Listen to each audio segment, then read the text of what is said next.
കിരണിന്റെ മാനസികാവസ്ഥ എനിക്ക് മനസ്സിലാവുന്നുണ്ട്. ഈ കാര്യത്തിൽ കിരൺ പിന്മാറിയാലും ഞാൻ പിന്മാറില്ല. കിരണിന്റെ കുടുംബം ഉണ്ടായി കാണണം എന്നത് എന്റെ വാശിയാണെന്ന് കൂട്ടിക്കോ.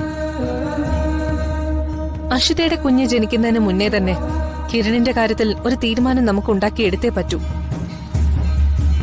ഇതിനൊക്കെ മുൻപ് നമ്മൾ ചെയ്യേണ്ടത് ആ മേനോനെ കണ്ടെത്തി നിയമത്തിന് മുന്നിൽ സറണ്ടർ ചെയ്യിക്കുക എന്നതാ.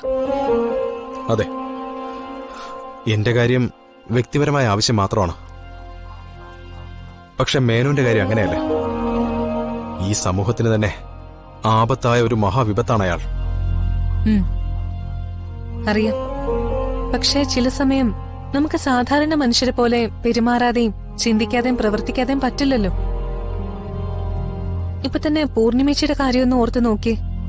നമുക്ക് വേണ്ടി ചേച്ചി ഒരുപാട് കഷ്ടപ്പെടുന്നുണ്ട്.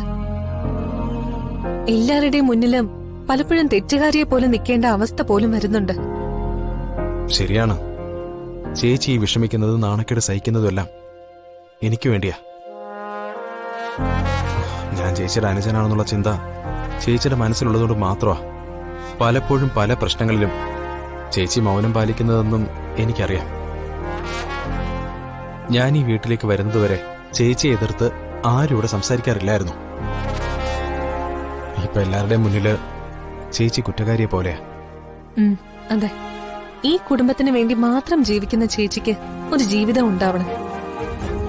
ധ്വനിമോൾക്ക് അവൾ ആഗ്രഹിക്കുന്ന പോലെ അച്ഛന്റെ അമ്മയുടെ സ്നേഹം ഒരുമിച്ച് കിട്ടണം. അതിനൊക്കെയുള്ള അവസരം ഉണ്ടാക്കേണ്ടത് നമ്മുടെ കടമയാ. അതൊക്കെ ശരിയാണ്. പക്ഷേ നമ്മൾ ഈ കാര്യത്തില് നിസ്സഹാരാണ് ദുർഗെ. അങ്ങനെ തോറ്റു പിന്മാറിയാൽ ശരിയാവില്ല.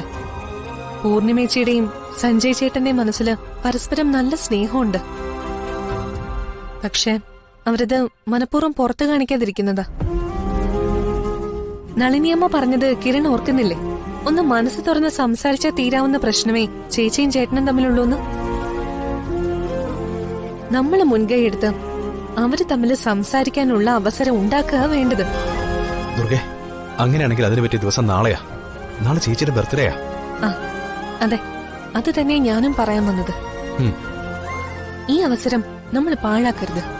എന്ത് ചെയ്യാനാ ദുർഗയുടെ പ്ലാൻ?